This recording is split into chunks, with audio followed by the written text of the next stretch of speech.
नमस्कार विद्यार्थी मित्रांनो, न्यूमरिकल्समध्ये आपण आता शेवटच्या टप्प्यात आलेलो आहोत. आज आपण एक्सरसाइजमधले 20 आणि 21 नंबरचे दोन न्यूमरिकल्स या ऑसिलेशन्स चॅप्टरमधले बघणार आहोत. तर सुरू करूयात 20 नंबरचं numerical. Two parallel SHMs represented by x1 is equals to 5 sin 4 pi t plus pi by 3 centimeter and x2 is equals to 3 sin 4 pi t plus pi by 4 centimeter. They are superimposed on a particle. Determine amplitude and epoch of the resultant SHM. दोन वेगवेगळे SHM दिलेले आहेत आणि आपल्याला प्रश्न विचारला आहे की त्या दोघांचा जर आपण त्या दोघांना सुपरइम्पोज केलं, मिक्स केलं, तर त्यांचा ॲम्प्लिट्यूड आणि इपॉक त्या रिझल्टंट SHMचा काढायला सांगितला आहे. So let us see how to find the value of resultant amplitude and resultant initial phase, that is epoch.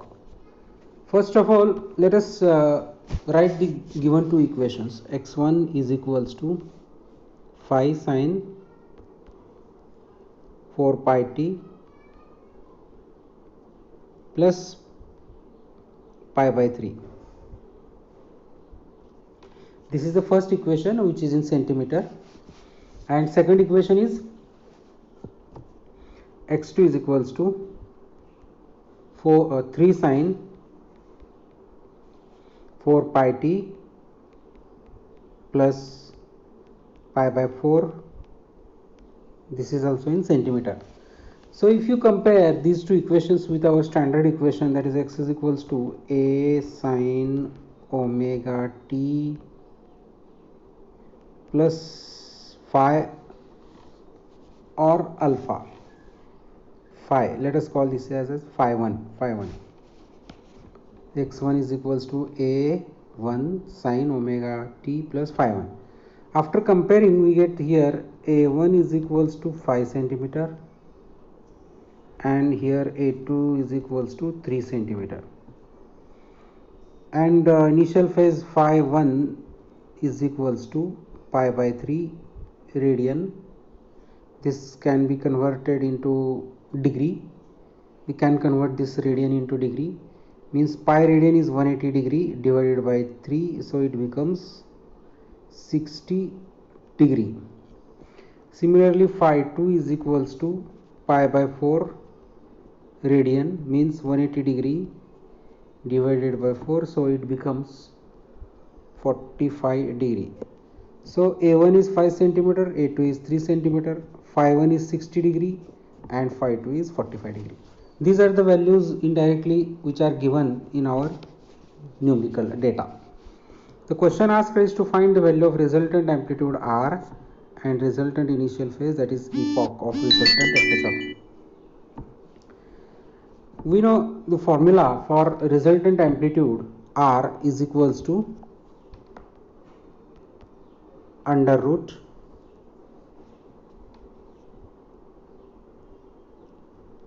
a1 square plus 2a1 a2 cos phi 1 minus phi 2 plus a2 square. This is our formula for resultant amplitude R. Now let us put the values which are given. Therefore R is equals to a1 square. a1 is 5, 5 square is 25, 5 square plus 2 into 5 into 3 cos phi 1 minus phi 2, that is pi by 3. Pi by 3 is how much? 60 degree. So take this value as 60 degree. 60 minus 45 degree plus a2 square. a2 square is 3 square. This everything is in square root. 5 square is 25 plus 5 into 2 10, 10 into 3 30 into cos 15 degree plus 9. This is in square root. 25 plus 9 becomes how much? 34 in square root plus 30 to cos 15. If you see the value of cos 15 in natural cosine, you have to see 15 degree in 0 minutes. So the answer is 0.9659. Now just multiply this 30 into 0.9659. We get this product as under root 34 plus 28.98, and if you add these two numbers, then we get 62.98. and if you see the square root of this number in your log table, then we get the answer as 7.936 centimeter. So this is the first answer, that is the resultant amplitude of resultant SHM. Now the second question is to find the epoch of the resultant SHM, that is delta. So let us see how to solve it. We know delta is equals to tan inverse of what? A1 sin phi 1 plus A2 sin phi 2 divided by A1 cos phi 1 plus A2 cos phi 2. Now put all the values of A1 phi 1 here in this equation. We get tan inverse of phi sin phi 1 is 60 degree, sin 60 degree, plus A2 sin phi 2. A2 is 3 sin 45 degree divided by phi cos 60 degree plus 3 cos 45 degree. This becomes equals to tan inverse of phi into sin 60 degree. Sin 60 degree is 0.866. You have to see the sin 60 degree natural sign in your log table. The answer is 0.8660 plus 3, this 3 into sin 45. Sin 45 is 0.7071 divided by, now in denominator, phi cos 60. Phi into cos 60. Cos 60 is 0.5, means half, plus 3 into cos 45. Cos 45 is again same 0.7071. So in this way we have the numbers after taking the product of these two numbers and these two numbers, and after adding all these doing all these calculations, we get delta is equals to tan inverse of 6.4513 divided by 4.6213. and if you do the number log calculation of this ratio, then we get this ratio as 1.39, and after taking and tan inverse of this 1.39, we get this delta is equals to 54 degree 23 minutes. In this way the numerical 20 is solved. This is the second answer of that numerical. Now next numerical is number 21. A 20 centimeter wide thin circular disc of mass 200 gram is suspended to a rigid support from a thin metallic string. So here the 20 centimeter is the diameter of that disc. From that diameter we can find radius. So radius is half of that diameter, it is 10 centimeter. We can convert this centimeter into meter by multiplying 10 raised to minus 2. It becomes 10 raised to minus 1 meter. And this mass is given, which is in gram. M is equals to 200 gram. Convert that gram into kilogram by multiplying into 10 raised to minus 3 kg. So we get this value as 0.2 kg. So radius and mass of that disc is given in this way.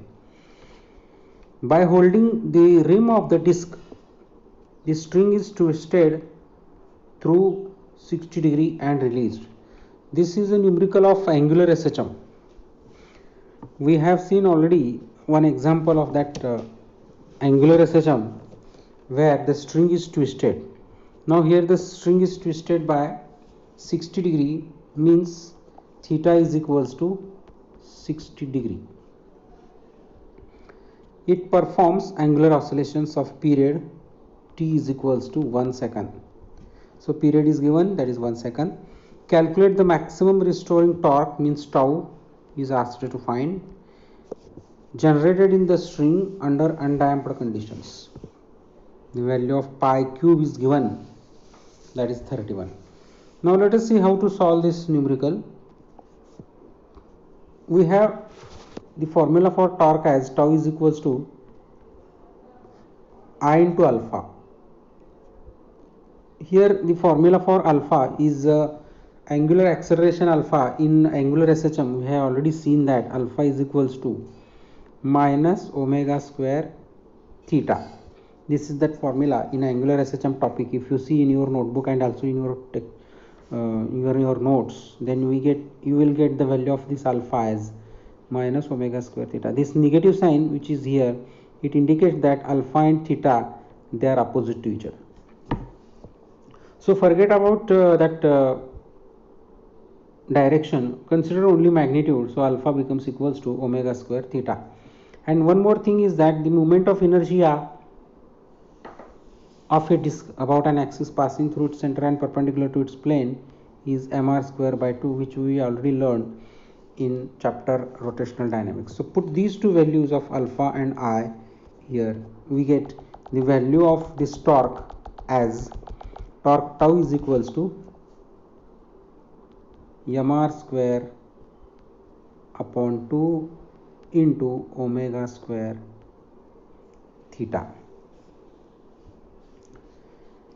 This omega is nothing but 2 pi by t, so it becomes equals to mr square upon 2 into 2 pi by t, square of 2 pi by t is 4 pi square upon t square. 2 pi by t, square of 2 pi by t is 4 pi square upon t square. And theta, that angle which is given is 60 degree, and that angle 60 degree we have to convert it in radian, it becomes pi by 3. Now put all the values which are given. Mass is given 0.2 into 10 raised to minus 2. Sorry, how much is mass? Mass is given 0.2 kg. And this radius is how much? See in your notebook, 10 raised to minus 1. So square of 10 raised to minus 1 is 10 raised to minus 2 divided by this 2 into this pi square and this pi, it becomes pi cube divided by t. T is how much? 1 second. So square of 1 is 1 square into this 3 as it is. So we get here the value as 0.2 into 4 into 31 divided by 2 into 3 into 10 raised to minus 2. If you do all these calculations and if you find the answer by using log table, then we get finally the answer of this numerical as tau is equals to 4.135 into 10 raised to minus 2 Newton meter. So this is our final answer, which we can write here it as 0.04135 Newton meter. So in this way we completed two numericals, 20 and 21. Okay, thank you all of you.